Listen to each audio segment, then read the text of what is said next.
A Eliane escreveu, às vezes podemos estar no controle sem perceber? Sim. O controle é tão automático que é como se fosse uma outra pessoa na gente controlando. O controlador é uma pessoa. Sabia disso? Lembra dos sabotadores?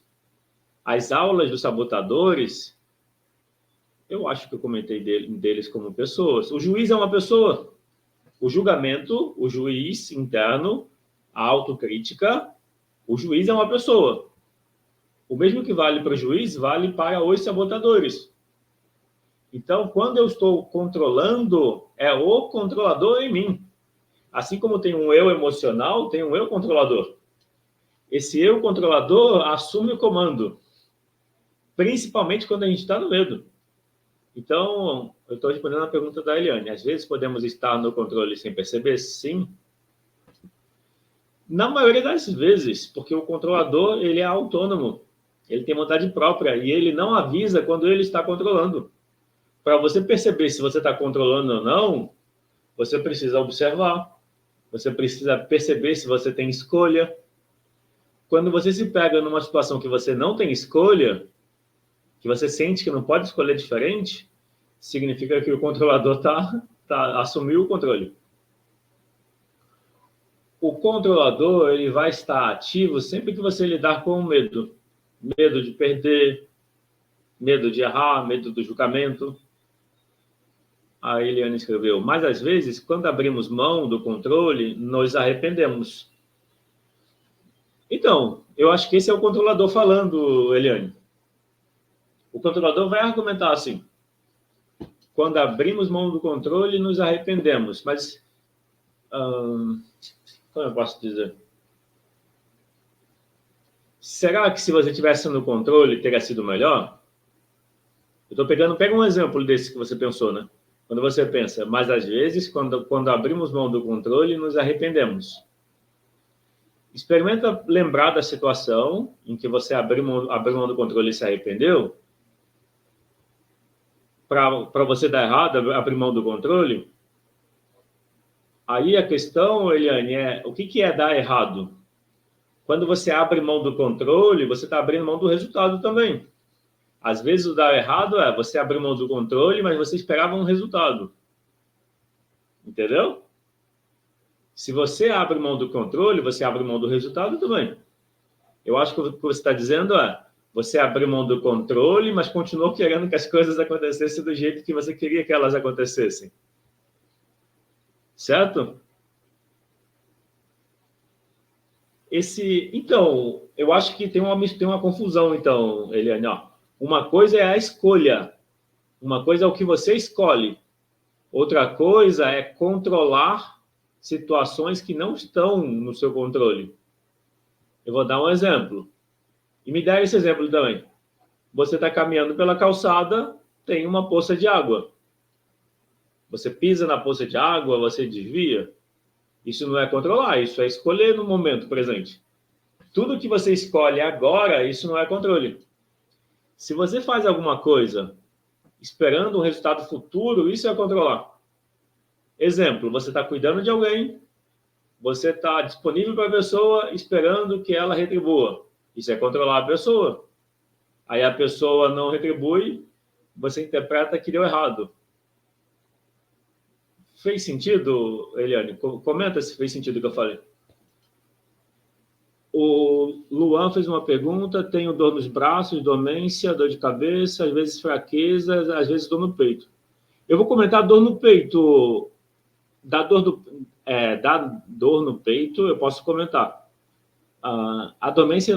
uma coisa, Luan, é você perceber se é algo fisiológico. Fazer algum exame, sei lá, cardíaco e perceber se existe algo fisiológico. Se você fez algum exame médico e deu que está tudo normal, aí é emocional, entendeu? Mas quando a gente está com uma tristeza muito grande, Luan, a tristeza muito grande a gente sente na região do peito.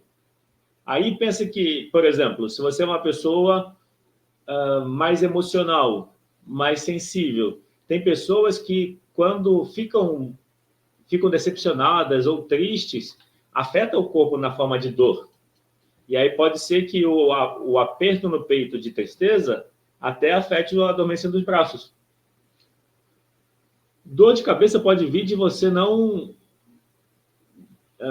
estar lidando bem com as suas emoções. Só que o que é importante, isso que você falou, ó, braços dormentes, dor de cabeça, fraqueza. A fraqueza pode ser desânimo, né? Sem ânimo. Isso tem a ver com a tristeza.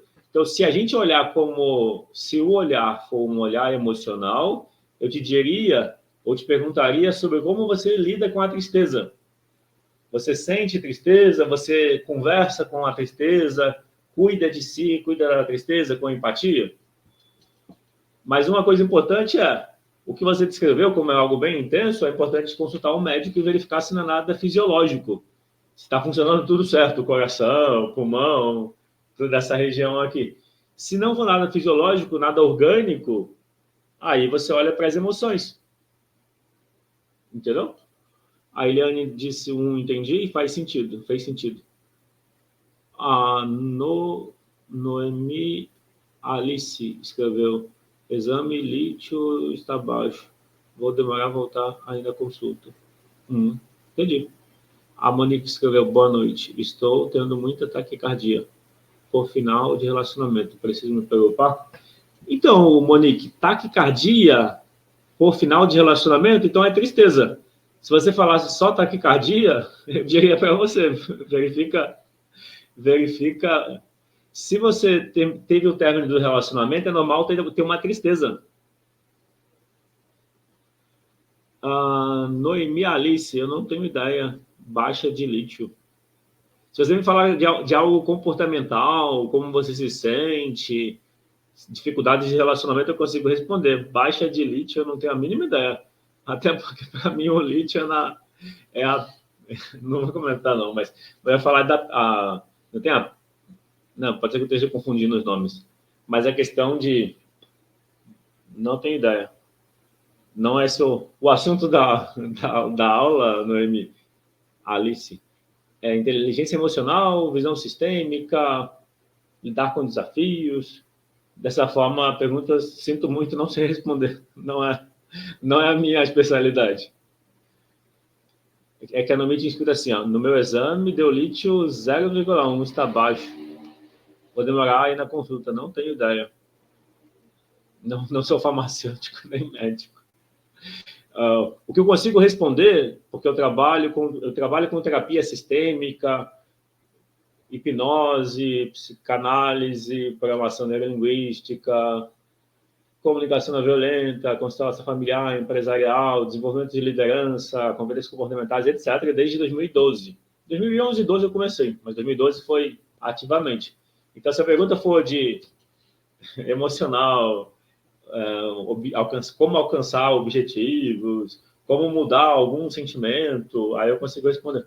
Ou posso tentar responder. Perguntas de exame médico, não sei responder, sinto muito.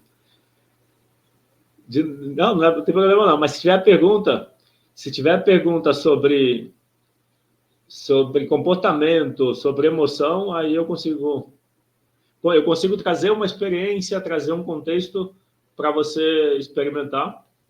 Pergunta química de medicamento, não é a minha especialidade, não. A Monique escreveu, eu já fiz terapia com psicanalista, terapia hipnose, e não adianta. Será que procura ajuda médica? Monique, você falou que é término de relacionamento. Término de relacionamento, você precisa olhar para a tristeza. Pode ser que você não... Assim, a sua pergunta, preciso procurar ajuda médica? Se você tem vontade, procure ajuda médica, sem dúvida. Não posso assumir essa responsabilidade de dizer para não procurar. Ao contrário, se você acha que precisa, procura sim. É melhor prevenir do que, de repente descobrir que é um problema que estava escondido. Mas quando você fala que a taquicardia é por final de relacionamento, então houve um fato, o término do relacionamento. Diante de um término de relacionamento, a emoção é tristeza. E aí a questão é, quando você está triste, você aceita a tristeza? Você conversa com você, com acolhimento, com empatia? Como que você lida com a tristeza do término do relacionamento? Pode ser que a tristeza faça o seu coração acelerar. Mas eu não posso afirmar que é só isso. Pode ter um fator médico também. Por isso, na dúvida, procure um médico sim. Sem dúvida. E além de procurar um médico, é importante olhar para as emoções. Uma coisa você falou que fez psicanálise, hipnose, não adianta. Às vezes, deixa eu pensar. A psicanálise é uma terapia de conversar, ela é mais cognitiva. Você vai falando dos problemas e vai tendo consciência ao longo do tempo. Para saber que não adianta, depende de ter feito um período, né? Fazer 2 sessões, 4 sessões, 8 de psicanálise, pode ser que não deu tempo suficiente para adiantar, para ver mudança. Se for a terapia sistêmica, como eu falei, eu trabalho com a terapia sistêmica, constelação familiar, constelação empresarial. No geral, para a maioria das pessoas, a mesma sessão já traz mudanças. Mudanças no sentir, mudança no se relacionar. Mas é claro que tem um fator pessoal, cada pessoa vai lidar de um jeito diferente.